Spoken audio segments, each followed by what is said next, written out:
You and I are probably the last two people who have not guest hosted Jeopardy. So, I mean, they're running through it, man. I realized that you just stepped into this new job, but like, is that on the table for you? Would you consider doing something like that? Should that come along? I said that on the air once. Oh, yeah. No offense to the current employer, but I said, let a regular guy do it, Totally. Just try that out. Maybe go back to that. And it's not going to happen. I'm sure that they're going to look at Joe Buck or somebody, Well, that's where everybody goes. Gig sort of thing. Katie Couric. I mean, there are a bunch of those names floated out for people who are known. I mean, people know who they are. They're household names, right? But at least they can do the job as opposed to getting something, somebody like Ken Jennings, let's say, who's not a broadcaster, was a contestant who's well known. I mean, people have been pushing for LeVar Burton, that he would be a great host, but I don't know. I mean, look, you're 35. You could be doing this for 40 years. I think we need to make it happen. You want to do a quick intro for Jeopardy and show off in case we never know who's watching or listening. Is that the voiceover or is that the what should I No, the on-camera. All right, I'll go first because why not? Hi, everyone. I'm Chris Aballo. Welcome to Jeopardy, the show where we give you the answers and you guess the questions. Let's meet our contestants. I mean, I'm not going to come up with some phony banter, but that kind of thing. So, give us one of those. Try it out. How do we do this? Let's see. Would you do a little trot out, a little run out? Maybe I would do that. Bring some excitement, some energy to it. Yeah, there you go. Hey, everyone. Welcome on back to Jeopardy.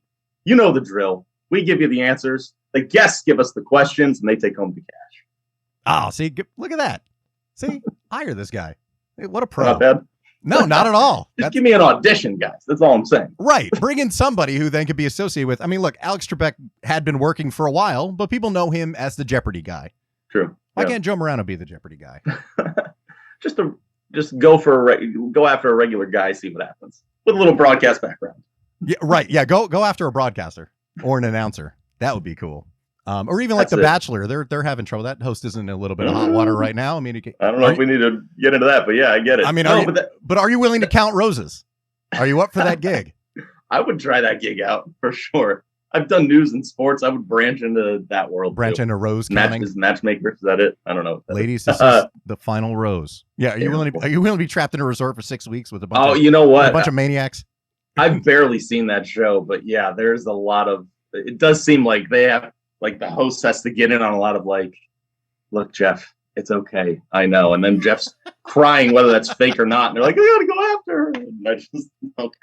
Never mind. I couldn't do that. Paycheck would be nice, but it would be. Well, that's the thought. And at the same time, you're then known as the Bachelor guy. So that's the trade-off. It's like, that guy used to be a sports broadcaster. Right. Like a local news sports broadcaster. Exactly. So. And now he's, had to go give an opinion on something, and now he's in hot water because, again, you can't let your personality shine through. So, geez, now what do we do? And does that color it for everybody else like yourself, where it's, well, we can't get a person who's just a broadcaster because you never know if they're going to shoot their mouth off in an interview about antebellum parties, which the correct answer is like, I don't think about them at all. That's the only answer you should give.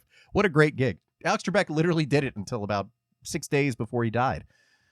Just was able to show up and host Jeopardy, and that's kind of cool. There is the part of me that thinks, why would you retire? What are you going to do? It's only so much golf you can play. What's he going to watch game shows like other retired people do? He's spent his career Supreme Court doing gig on the bench till you go.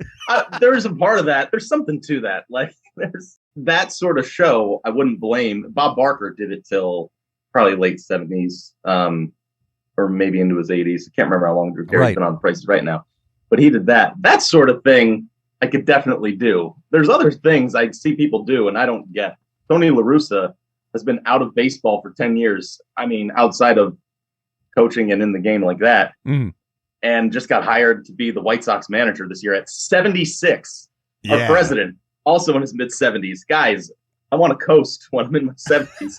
If I'm hosting Jeopardy, I'll gladly do that. But I don't think I need to make decisions on the country or whether to pinch hit for my catcher because he's struggling and knowing that fans and livelihoods are depending on it.